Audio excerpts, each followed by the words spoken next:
বাগুইআটি জ্যাংরার বাসিন্দা পাপাই, যার ভালো নাম দেবরাজ চক্রবর্তী। মানে পাড়ার বাসিন্দারা পাপাই বলেই ডাকেন এবং তাদের মতে পাপাই একটি হাসিখুশি তরুণ এবং স্বল্পভাষী, মিতভাষী যাকে বলে। সেই তরুণ গত 11 বছরের মধ্যে কি করে হয়ে উঠলে এমন একজন পাওয়ারফুল ব্যক্তিত্ব এবং কি করেই বা তার অর্থের পরিমাণ বা সম্পত্তির পরিমাণ হয়ে দাঁড়ায় 1300 কোটি টাকা। মানে অন্তত অভিযোগ তো তাই যে 1300 কোটি টাকার মালিক দেবরাজ চক্রবর্তী। মানে আমি বিধাননগর পুরসভার মেয়র পরিষদ দেবরাজ চক্রবর্তীর কথা বলছি। জানতে ইচ্ছে করে না কার হাত ছিল দেবরাজের মাথায়? কি করে সে ধীরে ধীরে গত 11 বছরের মধ্যে এই উত্তর 24 পরগনা জেলার একচ্ছত্র অধিপতি হয়ে উঠেছিল। রকেট গতিতে তার উত্থান, রাজনৈতিক উত্থান, এবং তার সঙ্গে পাল্লা দিয়ে বেড়েছে তার বিরুদ্ধে দুর্নীতির অভিযোগ। ছোট করে একটু জেনে নিই কী করে পাড়ার পাপাই হয়ে উঠল দেবরাজ চক্রবর্তী।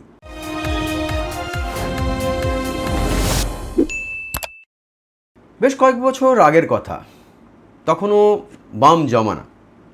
সে সময় জ্যাংরা অর্থাৎ বাগুইআটি জ্যাংরায় তখন সেখানে থাকতেন দোলা সেন, মানে সাংসদ দোলা সেন, এবং রাজ্যের প্রাক্তন মন্ত্রী পূর্ণেন্দু বসু, দুজনেই তৃণমূলে এসেছেন। সে সময় দোলা সেন যে রাজনৈতিক কর্মসূচিগুলি গ্রহণ করতেন বাগুইআটি অঞ্চলে, দোলা সেনের সঙ্গে থাকতেন হচ্ছে এই পাড়ার ছেলেটি অর্থাৎ পাপাই, দেবরাজ চক্রবর্তী। দোলা সেনকে পিসি বলে ডাকতেন। দোলা সেন তাকে স্নেহ করতেন, খুব স্বাভাবিক ব্যাপার। পাড়ার ছেলেদের উনি নেত্রী, তার সঙ্গে যারা আছেন তারা তো স্নেহই করবেন। এরপরে 2011 সালের নির্বাচন এবং রাজ্যে পালাবদল। সে সময় রাজারহাট গোপালপুর বিধানসভা কেন্দ্রের তৃণমূলের প্রার্থী হয়েছিলেন পূর্ণেন্দু বসু, যিনি পরে রাজ্যের মন্ত্রী হন।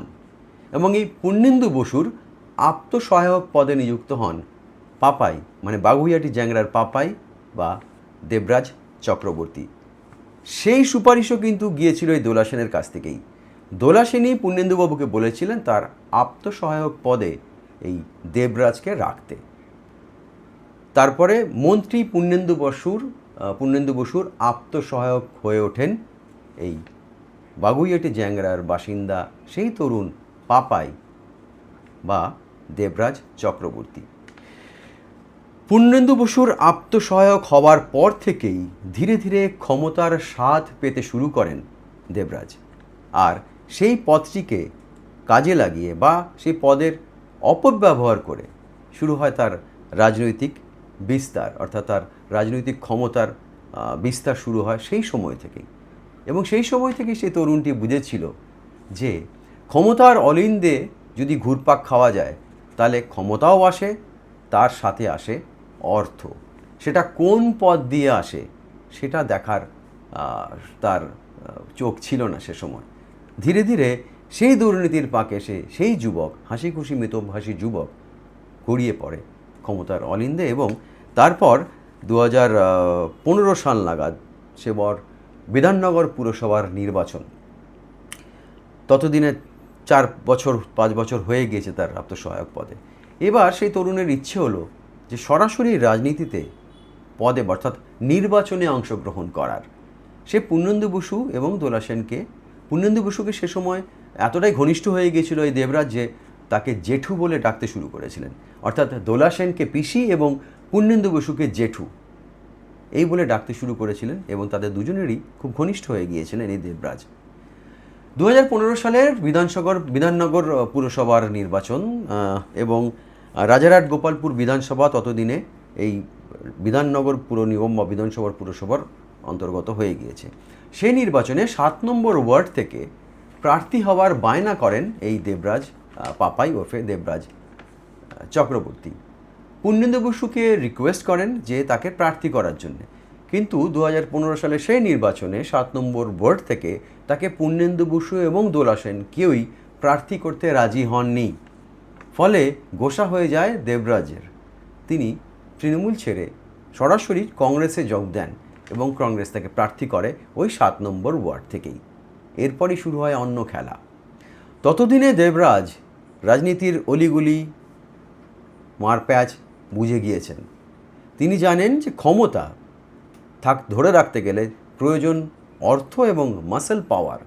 সেই পুর নির্বাচনে, বিধাননগর পুর নির্বাচনে 2015 সালের কথা বলছি, কৈখালি থেকে দুষ্কৃতীদের নিয়ে এসে এই 7 নম্বর ওয়ার্ডে রীতিমতো হাঙ্গামা মাচিয়ে দিয়েছিলেন।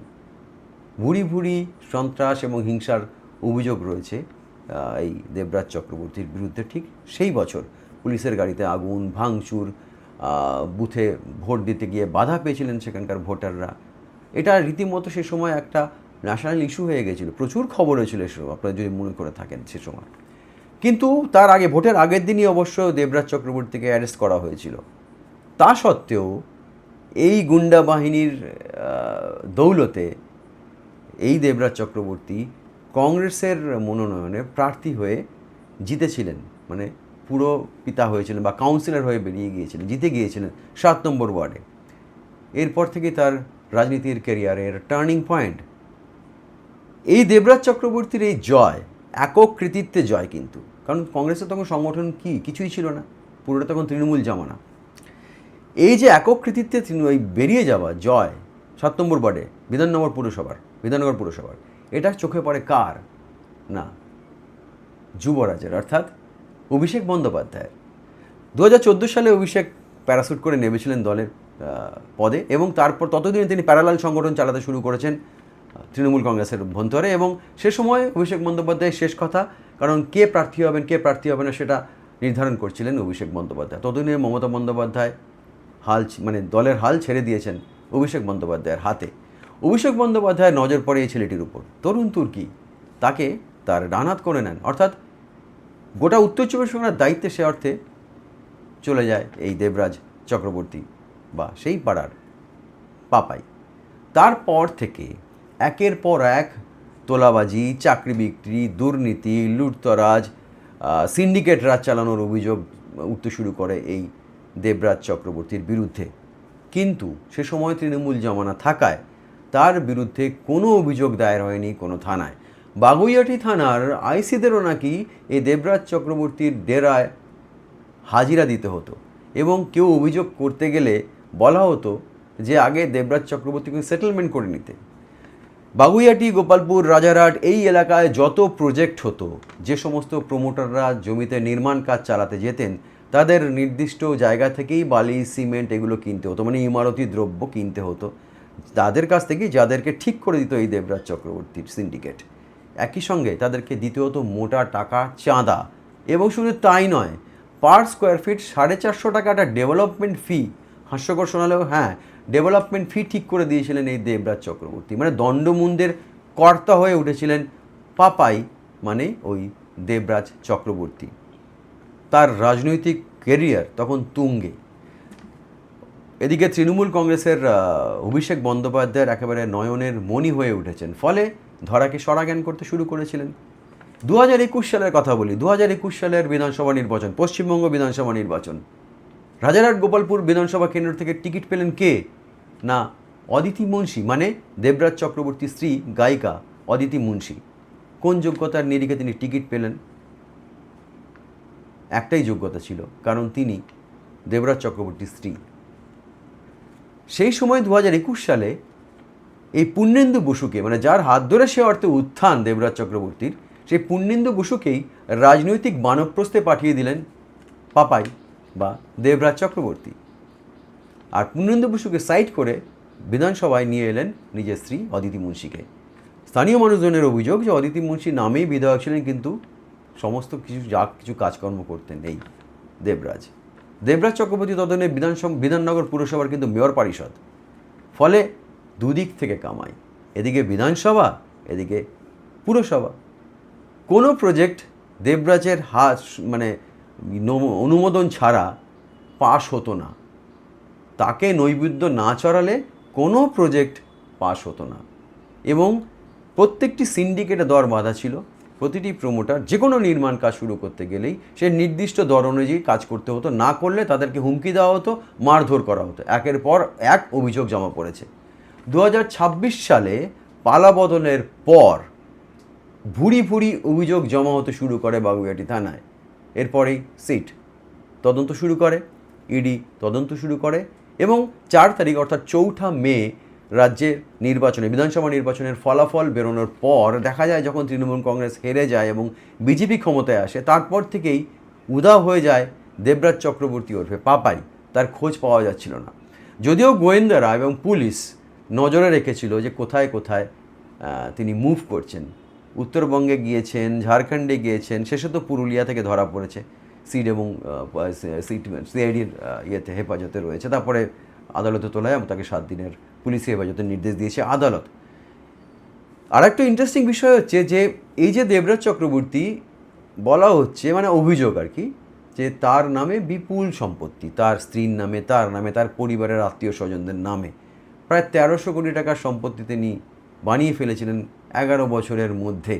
এবং এই ইলেকশনের আগে, অর্থাৎ বিধানসভা নির্বাচনের ঠিক আগে সব সম্পত্তি উনি বিক্রি করে দেন আচমকাই, এবং সেই টাকা নাকি ভিন দেশে পাচার হয়ে গিয়েছে, বিভিন্ন জায়গায় লগ্নি করা হয়েছে। ফলে এটার তদন্ত অবশ্যই করবে হচ্ছে ইডি, যদিও আপাতত তিনি পুলিশ হেফাজতে এবং তদন্ত শুরু হয়েছে। ইডি এবার খতিয়ে দেখবে যে তার বিরুদ্ধে ওঠা ভুরি ভুরি দুর্নীতি, অর্থাৎ আর্থিক তছরূপের যে দুর্নীতিগুলো ছিল সেগুলো কতটা সত্যি, কতটা মিথ্যে, এবং কোথায় কোথায় টাকা সাইফন করা হয়েছে। কিন্তু এই মুহূর্তে পাড়ার সেই মিষ্টি ছেলেটি বা মিতভাষী ছেলেই, সেই পাপাই দেবরাজ চক্রবর্তী হয়ে ওঠার পরে এই মুহূর্তে আবার আইনের জালে জড়িয়ে পড়েছেন এবং তার আপাতত ঠাঁই হয়েছে শ্রীঘরে। আসলে পাপ কাউকে ছাড়ে না, বুঝলেন? এটা আমার কথা নয়, পুরনো প্রবাদ। আজকে এখানেই থামছি। এরকমই কোনো গুরুত্বপূর্ণ খবরের চুলচেরা বিশ্লেষণ নিয়ে আবার দেখা হবে বিটুইন দ্য লাইন্স উইথ চিনুতে। প্রতিবেদনটি ভালো লেগে থাকলে শেয়ার করতে পারেন, আর এই পেজটি ফলো করতে পারেন, আর ইউটিউবের চ্যানেলটি সাবস্ক্রাইব করতে পারেন। আজকের মতো আসছি, আবার দেখা হবে এমনই কোনো গুরুত্বপূর্ণ খবরের চুলচেরা বিশ্লেষণ নিয়ে আগামী দিনে। ততদিন সঙ্গে থাকুন, ভালো থাকুন, নমস্কার।